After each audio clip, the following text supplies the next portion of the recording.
Hello dear friends, नमस्ते। आप सब कैसे हो? आज मैं आप लोगों के बीच फिर से लेकर आया हूं बिहार जीके। और साथियों, आज हम कुल मिलाकर 11 जीके पे बात करने वाले हैं, उस पे चर्चा करने वाले हैं। और साथियों, आप इस में से कितने प्रश्न का आंसर जानते हैं आप उसको आप लोग नोट डाउन करते चले और कमेंट बॉक्स में कम से कम आप अपना स्कोर बताएं, ताकि हमें पता चले कि आपकी तैयारी कैसी है। और साथियों, जो भी मैं बता रहा हूं ये काफी महत्वपूर्ण है, इसे आप लोग याद करने का भी प्रयास करें। और जो मैं आपको प्रश्न देता हूं उसका अधिक से अधिक आप आंसर देने का प्रयास करें। तो साथियों, चलिए शुरू करते हैं आज का लाजवाब प्रश्न नंबर 1। क्या है? बिहार का प्रसिद्ध पर्व कौन सा है? देखिए, आपसे पूछा जा रहा है बिहार का प्रसिद्ध पर्व कौन सा है। ऑप्शन है दुर्गा पूजा। देखिए मित्रों, दुर्गा पूजा जो है ये बिहार का प्रसिद्ध पर्व नहीं है। ये कोलकाता, आज हम इसको कलकत्ता भी कहते हैं, कलकत्ता और ये बंगाल का महत्वपूर्ण पर्व है। इसे खास करके कलकत्ता में काफी जोर और शोर से मनाया जाता है। तो साथियों, ये बिहार का प्रमुख पर्व नहीं है। ये है बैसाखी। और बैसाखी जो है ये पंजाब का पर्व है। मित्रों, ये भी बिहार का नहीं है, ये पंजाब का पर्व है। फिर देखते हैं हम ओणम। साथियों, ये जो ओणम है ये केरल का पर्व है। ओके, ये कहां का पर्व है? केरल का पर्व है। तो आपका यानी कहने का अर्थ है कि बिहार का प्रमुख पर्व दुर्गा पूजा भी नहीं है, बैसाखी भी नहीं है, ओणम भी नहीं है। बिहार का महत्वपूर्ण पर्व कौन सा है? छठ पूजा। छठ पूजा को हम महापर्व भी बोलते हैं, यानी सबसे महान पर्व जो बिहार राज्य में मनाई जाती है और बिहार के सटे राज्य में भी मनाई जाती है।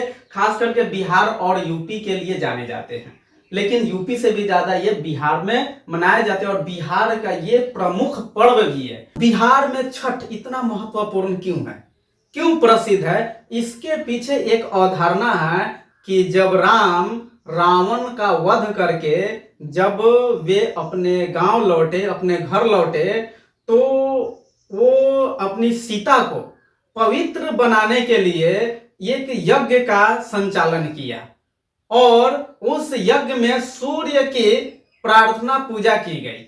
सूर्य के प्रार्थना पूजा से सीता को फिर से पवित्र किया गया, ऐसा माना जाता है। और छठ उगते हुए सूर्य को और डूबते हुए सूर्य को अर्घ दिया जाता है, उसे जल दिया जाता है और शक्ति का प्रतीक माना जाता है। यही कारण है कि छठ बिहार में काफी फेमस है, प्रसिद्ध है। चलिए अब हम चलते हैं नेक्स्ट प्रश्न की तरफ। बिहार में केला उत्पादन प्रसिद्ध क्षेत्र कौन सा है? यानी कहा जा रहा है कि बिहार में केला उत्पादन प्रसिद्ध क्षेत्र कौन सा है, यानी बिहार का वह कौन सा क्षेत्र है जहां सबसे अधिक केला उपजाए जाते हैं, सबसे अधिक केला लगाए जाते हैं। तो मुजफ्फरपुर नहीं, मुजफ्फरपुर तो लीची के लिए प्रसिद्ध है। पटना नहीं, पटना भी नहीं है। गया, गया भी नहीं है। हाजीपुर है। मित्रों, हाजीपुर में सबसे अधिक केला लगाए जाते हैं जो बिहार राज्य में पड़ते हैं। और हाजीपुर के केला के बारे में बहुत कुछ कहना भी है। इसके बारे में एक गाना भी है, हाजीपुर के केलवा खिलाए द बालमा। बहुत सुंदर सुंदर गाने इसके बारे में गाए गए हैं। तो मित्रों, ये जो हाजीपुर है यहाँ के केला काफी प्रसिद्ध है। ओके, अब चलिए देखते हैं नेक्स्ट प्रश्न। बिहार विधानसभा में वर्तमान में कितने सदस्य हैं? ये काफी महत्वपूर्ण प्रश्न है। ओके, देखिए 243, 244, 245, 242। तो मित्रों, जैसा कि आपको पता है कि बिहार में कुल 243 सदस्य है। ओके, अब चलिए नेक्स्ट प्रश्न देखते हैं। बिहार का न्यूनतम जनसंख्या वाला जिला कौन है? देखिए, बहुत बेहतरीन प्रश्न है। बिहार का न्यूनतम जनसंख्या वाला जिला कौन सा है, जिस जिले की सबसे कम संख्या है? आपके बीच ऑप्शन है शेखपुरा, पूर्णिया, गया। तो देखिए, आप यहां सबसे पहले गया को हटा दीजिए क्योंकि गया सबसे कम संख्या वाला नहीं है। अब आपके बीच बचा क्या? शेखपुरा और दूसरा है पूर्णिया। तो मित्रों, पूर्णिया जो है ये एजुकेशन के मामले में सबसे पीछे है, यानी कि इसकी साक्षरता दर जो है बिहार में सबसे कम है। तो ये अगर साक्षरता दर की बात आपसे पूछे कि किस जिला का साक्षरता दर सबसे कम है, तो आपका आंसर हो जाएगा पूर्णिया। ओके, और जब जनसंख्या की बातें कही जा रही है तो यहां हो जाएगा आपका आंसर शेखपुरा, यानी कि बिहार के 38 जिलों में सबसे कम जनसंख्या वाला जिला कौन है? शेखपुरा है। तो ये काफी महत्वपूर्ण प्रश्न है, आप लोग इसे नोट डाउन करते चले। ओके, फिर देखिए प्रश्न नंबर नेक्स्ट, 2011 के अनुसार बिहार का साक्षरता दर कितना है? तो पूछा जा रहा है कि 2011 के अनुसार बिहार की साक्षरता दर कितनी है। आपके बीच ऑप्शन है 63.82, 72 और यहाँ है 62.92 और यहाँ है 59.5%। तो देखिए बिहार की साक्षरता दर कितनी है? 63.82%, 72%, 62.90%, 59.5%। तो मित्रों बिहार की साक्षरता दर 2011 के अनुसार 63.82% है। इसे आप लोग काफी अच्छी तरह से याद रखेंगे, क्योंकि हो सकता है कि आपसे पूछा जाए, क्योंकि जब शिक्षा की बातें कही जा रही है, जब हमसे एग्जाम ली जाएंगे तो वहां इस प्रश्न को पूछा जा सकता है। ओके, अब चलिए नेक्स्ट प्रश्न की तरफ चलते हैं। हाल ही में मुख्यमंत्री नीतीश कुमार ने भारत के किस पूर्व प्रधानमंत्री की प्रतिमा का अनावरण किया है? देखिए बहुत बेहतरीन प्रश्न है कि हाल ही में बिहार के मुख्यमंत्री नीतीश कुमार भारत के किस पूर्व प्रधानमंत्री की प्रतिमा का अनावरण किया है? ओके, अब हम ऑप्शन की तरफ चलते हैं। नरेंद्र मोदी। तो देखिए नरेंद्र मोदी इसलिए ये गलत होगा क्योंकि नरेंद्र मोदी वर्तमान में प्रधानमंत्री है, और ये पूछा जा रहा है पूर्व, यानी कि पहले वाले भूतपूर्व। फिर है वाजपेयी, नहीं इनका भी नहीं, राजेंद्र प्रसाद, और राजेंद्र प्रसाद भारत के प्रथम प्रधानमंत्री थे। तो बचा क्या? जवाहरलाल नेहरू।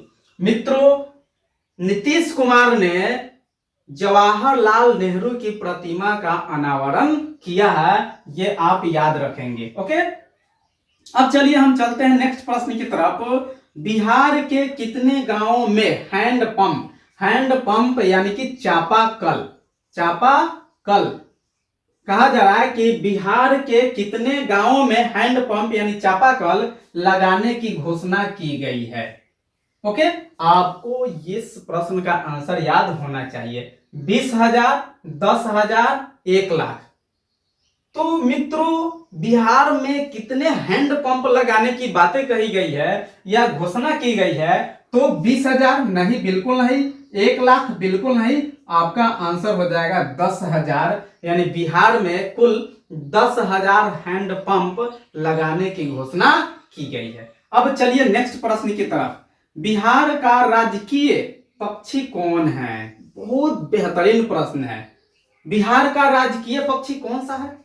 तो देखिए आपके बीच ऑप्शन है गौरैया, फाख्ता, मुर्गी, मोर, कोयल। देखिए मित्रों कोयल जो है ये अपने आवाज के लिए जानी जाती है। जब कोयल कू की आवाज करती है तो ये काफी मधुर यानी सुरीली आवाज लगती है। ओके, मोर की अगर बात कही जाए तो मोर जो है ये राष्ट्रीय पक्षी है, यानी ये भारत के राष्ट्रीय पक्षी है। तो यहां पूछा जा रहा राजकीय पक्षी यानी बिहार का राजकीय पक्षी कौन है? मुर्गी नहीं, ये मुर्गी तो इतनी कमजोर है कि इसको जो चाहता है वही खा जाता है, तो ये भी सही नहीं है। मुर्गी सबसे कमजोर लाचार बेबस है। ओके, तो ये भी बिहार के राजकीय पक्षी नहीं है। फाख्ता, मित्रों फाख्ता जो है ये बिहार के राजकीय पक्षी नहीं है, लेकिन फाख्ता जो है अपने घोंसले बनाने के लिए जाना जाता है। ओके, इसके बारे में आपसे प्रश्न पूछे जा सकते हैं, यानी 2 प्रश्न का 2 आंसर आपका क्लियर हो गया। ओके, तो देखिए बचा क्या? गौरैया, और गौरैया ही बिहार का राजकीय पक्षी है। बिहार का राजकीय पक्षी कौन है? गौरैया। ओके, अब नेक्स्ट देखिए, आदिवासियों के भगवान बिरसा मुंडा का कार्य क्षेत्र कौन सा था? देखिए, जब बातें हो रही है बिहार की, तो बिहार से सटे हुए राज्य की भी बात हो सकती है जो पहले बिहार में ही थी। तो कहा जा रहा है कि बिरसा मुंडा भगवान थे। किसका भगवान? आदिवासियों के। तो उनका कार्य क्षेत्र कौन सा था, यानी वे कहां रहते थे, कहां कार्य करते थे? आपके बीच ऑप्शन है रांची, चंपारण, बलिया, अलीपुर, मुजफ्फरपुर। तो देखिए, आपको मुजफ्फरपुर में आदिवासी लोग नहीं मिलेंगे, अलीपुर में भी नहीं मिलेंगे, बलिया में भी नहीं मिलेंगे, चंपारण में भी नहीं मिलेंगे। यानी कहने का अर्थ है चंपारण, बलिया, अलीपुर, मुजफ्फरपुर में आदिवासी क्षेत्र नहीं है। ओके, यानी अधिक आदिवासी क्षेत्र नहीं है। आदिवासी क्षेत्र कौन सा है? रांची। और बिरसा मुंडा का कार्य क्षेत्र जो था वह था रांची। ओके, अब चलिए नेक्स्ट प्रश्न की तरफ चलते हैं। बिहार का पहला अंग्रेजी अखबार, देखिए इसको आप लोग इस पे स्टार पॉइंट लगा लें, ये काफी बेहतरीन प्रश्न है और बहुत से कम विद्यार्थी है जो इसका आंसर जानते हैं। क्या बिहार का पहला अंग्रेजी अखबार कौन सा है? आपके बीच ऑप्शन है the Bihari Babu, the Hindu, Prabhat Khabar, Hindustan, the Bihar Herald. तो साथियों, एक प्रश्न जो है आपके लिए काफी बेहतरीन होने वाला है और ये प्रश्न आपसे पूछे जा सकते हैं। बिहार का प्रथम अखबार कौन था? तो आपका आंसर होगा क्या? The Bihar Herald. क्या? द बिहार हेराल्ड बिहार का सबसे पहला अखबार खबर था। ओके, अब देखिए नेक्स्ट 11 नंबर, राजगीर में रोपवे का निर्माण किस देश की सरकार के सहायता से किया गया है? क्या कहा जा रहा है? राजगीर में रोपवे, क्या राजगीर में रोपवे का निर्माण किस देश की सरकार के सहायता से किया गया है? तो साथियों, आपके बीच ऑप्शन है भारत, चीन, जापान, श्रीलंका, ब्रिटेन। तो देखिए क्या कहा जा रहा है? राजगीर में रोपवे का निर्माण किस देश की सरकार के सहायता से किया गया है? तो राजगीर किस राज्य में, किस देश में पड़ता है? तो राजगीर पड़ता है भारत में, लेकिन रोपवे के निर्माण में भारत ने कोई अपनी भूमिका नहीं निभाई। भारत देश का यहाँ कोई भूमिका नहीं है, इसलिए आपका आंसर ये गलत हो जाएगा, भारत नहीं होगा। और साथियों, आप में से बहुत से ऐसे स्टूडेंट्स हैं, ऐसे साथी हैं जो भारत को ही अपना आंसर बना लेंगे। क्यों बनाएंगे? क्योंकि उनको पता है कि भाई राजगीर भारत का ही हिस्सा है, तो रोपवे जो बना होगा उसमें भारत सरकार मदद की होगी, सहायता की होगी। लेकिन ऐसा नहीं है, आप लोग गलत ना करें। इसके यानी रोपवे बनाने के लिए भारत का इसमें कोई सहयोग नहीं है, चीन का नहीं, चीन का भी इसमें कोई सहयोग नहीं है, श्रीलंका का नहीं, श्रीलंका भी तो बेचारा अपने आप में उसकी अर्थव्यवस्था इतनी कमजोर हो गई है कि वो क्या करेगा, ये भी नहीं, और ब्रिटेन भी नहीं, जापान। क्या है? जापान। साथियों, राजगीर में रोपवे का निर्माण किस देश की सरकार की सहायता से किया गया? तो वो है क्या? जापान। ओके, अब देखिए ये 12 नंबर जो प्रश्न है ये आपके लिए है। किसके लिए है? आपके लिए है। और आप लोग इसका आंसर कमेंट बॉक्स में अधिक से अधिक देने का प्रयास करें और इस 11 प्रश्नों के कितने जवाब सही हुए उसको भी आप लोग कमेंट बॉक्स में लिखे। ओके, देखिए हिंदुओं का पवित्र तीर्थ स्थल विष्णुपद मंदिर कहां अवस्थित है? बहुत बेहतरीन प्रश्न है। आपके बीच ऑप्शन है गया, वैशाली, पाटलिपुत्र, सिवान। तो आप लोग अधिक से अधिक इस प्रश्न का आंसर देने का कोशिश करें। और पिछले वीडियो में जो हमने प्रश्न पूछा था उसका सही आंसर देने वाले का नाम है बेबी, हर्ष, शिखा पांडे, हिमांशु, रमेश, रौनक, मौसमी। तो साथियों, अब हम आपसे मिलते हैं अगले वीडियो में, तब तक के लिए लेते हैं विदा। थैंक यू, धन्यवाद, जय हिंद।